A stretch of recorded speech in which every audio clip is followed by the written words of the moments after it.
Last year I installed a flower box under the window of my tough shed, and I was really excited to get it planted this year.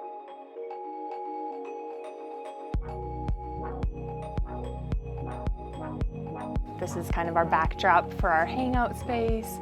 So I added some plants and flowers just to kind of brighten the space up, and I also added grasses.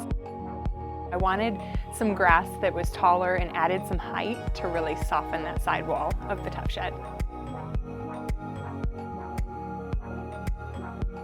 In order to prep the garden beds, I first installed the garden beds. I like to put some garden cloth at the very bottom of them to prevent weeds from coming up.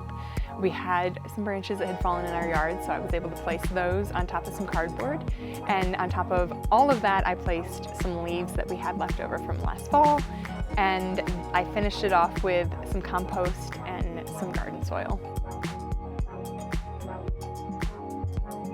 Pro tip for using cardboard in garden beds is to remove all of the tape, labels, anything that won't break down with the cardboard.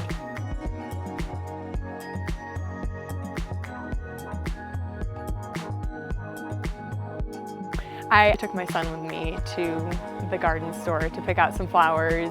We needed to pick some shade-tolerant plants because we do have 2 large trees in the area. So we picked out some really pretty flowers.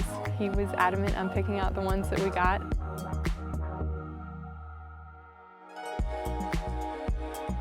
Now that I have my garden beds in place, to make it easier on myself, I'm going to install some drip systems. I've got a couple different spots throughout the yard, so that'll be one of my next projects.